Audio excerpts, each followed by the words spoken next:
21 вересня, понеділок, в ефірі інформаційна служба «Заман». Я Оріні Сітумєрова. Вітаю вас.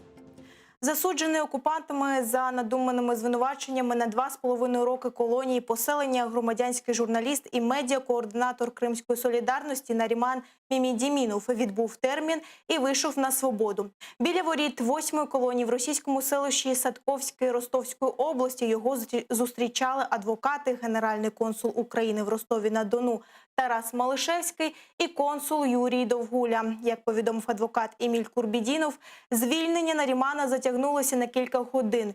Його чекали у 9-й ранку, а вийти він зміг тільки по обіді. За те, що Наріман Мімідімінов висвітлював незаконні обшуки, арешти і суди в окупованому Криму, окупанти звинуватили його в публічних закликах до тероризму. Формальним приводом стали його відеоролики на Ютубі, зняті ще до 2014 року. Правозахисний центр «Меморіал» визнав його політичним в'язнем і вважає, що переслідування Нарімана Мімідімінова було пов'язано з його активною ненасильницькою правозахисною і журналістською діяльністю, а також критикою російських правоохоронних органів. Ми зв'язалися з Наріманом Мімідіміновим, коли він їхав додому, і він розповів про свої плани на свободі. Я так же, как и раньше, являюсь гражданским журналистом. Вот. И насколько у меня будет возможность вести какую-то деятельность, будет видно уже по приезду. Я давно не находился в кругу близких мне людей. Я не говорю о семье, я представляю, я, наверное, сейчас попаду в семью, я буду прям весь такой вот там. Я заплачу, это нормальное явление. Но тем не менее, в кругу близких людей я давно не был. Чувства такие у меня, я же говорю, непривычно приятные народу, Крыму, который все это время меня поддерживал и помогал, и мою семью, и другие семьи, так, политзаключенных. Я хочу сказать, çok sağ olun, Allah sizden razı olsun. 6 тисяч тонн продовольства щодня, тисячі кубометрів води та кіловати електроенергії. Скільки позбулися окупанти через торговельну блокаду півострова? 5 років тому, 20 вересня 2015-го, Меджліс та громадянські активісти припинили торгівлю з ворогом. А через 2 місяці Україна зупинила постачання води та електроенергії на анексований півострів. Про те, як все починалося та до чого це призвело, дивіться далі у сюжеті. 20 вересня 2015-го. Рівно о півдні громадські активісти перекривають 3 пункти пропуску до окупованого Криму – Чонгар, Каланчак і Чаплинку. На адмінкордоні материкової України і окупованого Криму розгортають протиавтомобільні їжаки і розкладають шини. Пішохідними переходами безперервно ходять люди із українськими та кримсько-татарськими прапорами. Відтепер потрапити на півострів і виїхати з нього можна лише легковиками або пішки. Вантажівки із товаром на півострів шикуються у кілометрові черги. У деяких водіїв не витримують нерви. Куда мне? Вот сейчас стану, буду жить. Мне до Геницка доехать, я там живу. Я что, везу что-то? Или что, я по своей воле что-то?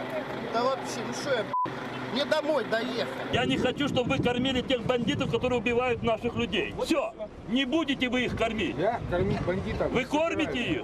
Досить годувати окупанта. Така принципова позиція організаторів блокади Криму зупинила поставки товарів на окупований півострів. Тодішній український бізнес мав міцні стосунки з вже окупованим Кримом і жодним чином не бажав втрачати мільярдні прибутки. Тому погрози організаторам блокади лунали щодня. Мы следили за одной фурой, которая загрузилась под Херсоном мясом и ехала через КПВВ, это временная административная граница.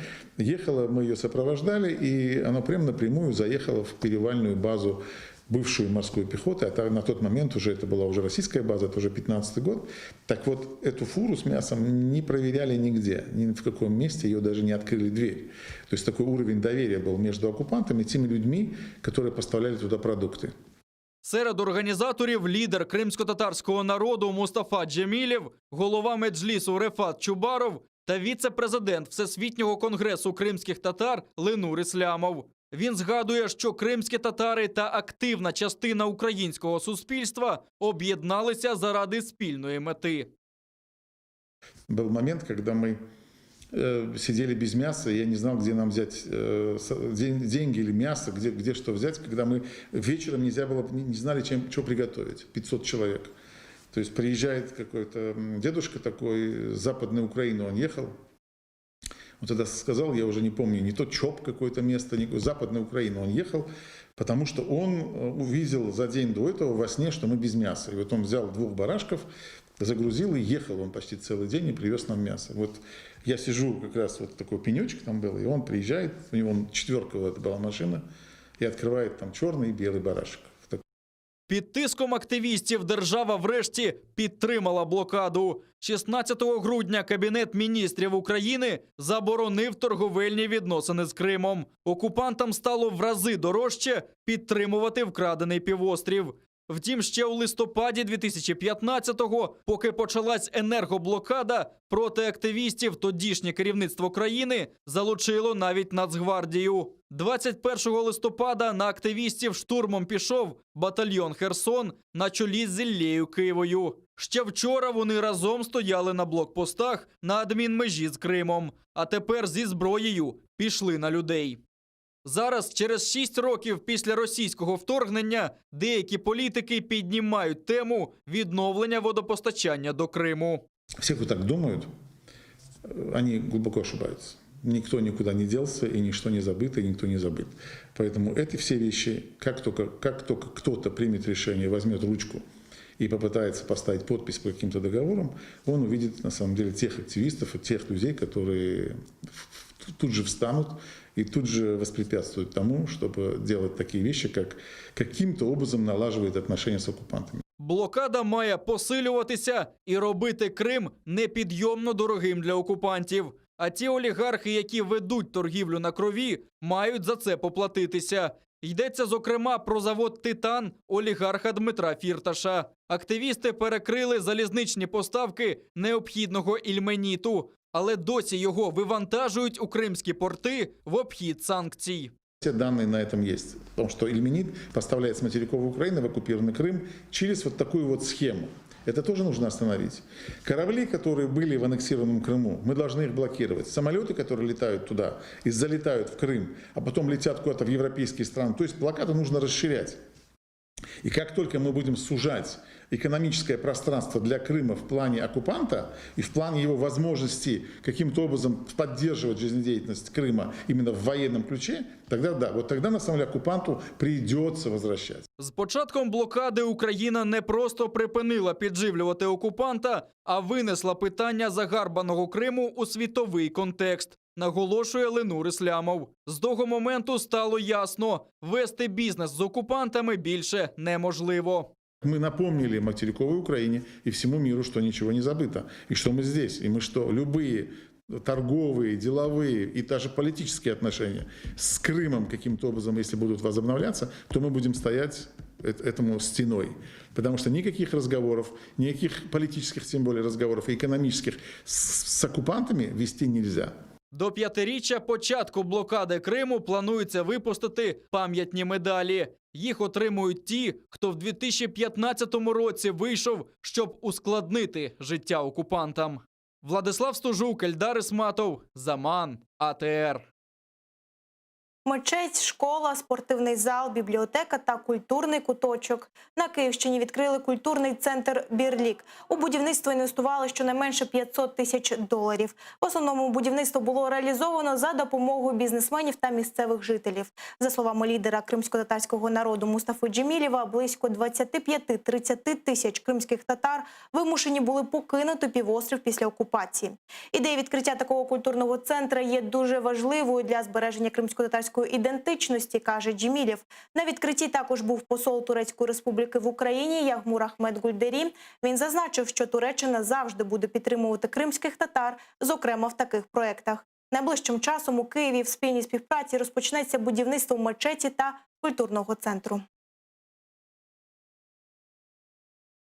Ama vatanımıza kaydıktığımız zaman biz Коли Крим повернеться, ми повинні бути готові до повернення на батьківщину. Ці діти, які тут народились та виросли, повинні розуміти свою національну ідентичність, знати свою мову та традиції.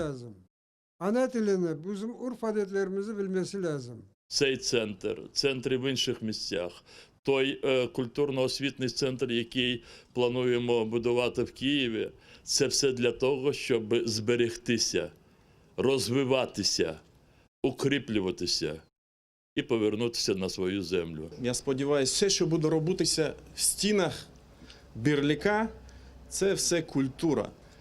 А серце цієї культури – це наша віра, це мечеть, іманımız, dinimiz. У телеканалу АТР тепер є Patreon. Це краундфандинговий майданчик, за допомогою якого ви можете нас підтримати. Для цього потрібно зайти на сайт patreon.com. У пошуковому вікні набрати телеканал АТР і натиснути на нашу іконку. Після цього сайт запропонує приєднатися і вибрати рівень членства. Їх 6. Ми креативно підійшли до їх оформлення. І жертвуючи гроші, ви визначаєте рівень спорідненості з нами. Перший – наречений і наречена. Вибравши його, ви жертвуєте $5. Другий – дядько, тітка. У цьому випадку сайт запропонує пожертвувати $10. $20 можна пожертвувати, вибравши рівень брат. Вибравши рівень батьки, ви жертвуєте $50. Рівень бабуся-дідусь – це підтримка в $100. Та $200 можна пожертвувати, вибравши рівень АТА. Це перекладається як предок. Після сайт вам запропонує авторизуватися. Це можна зробити і через електронну пошту, або ж Фейсбук. І все, що залишається, це перерахувати гроші. Станьте нашим патроном, підтримуйте наш канал і нашу боротьбу за повернення Криму. Це все на цю мить. Вже за кілька хвилин ефір продовжить моя колега Гульсум Халілова. А о 21-й дивіться «Заман» кримсько-татарською Шевкетом Наматулаєвим. Будьте здорові, до зустрічі.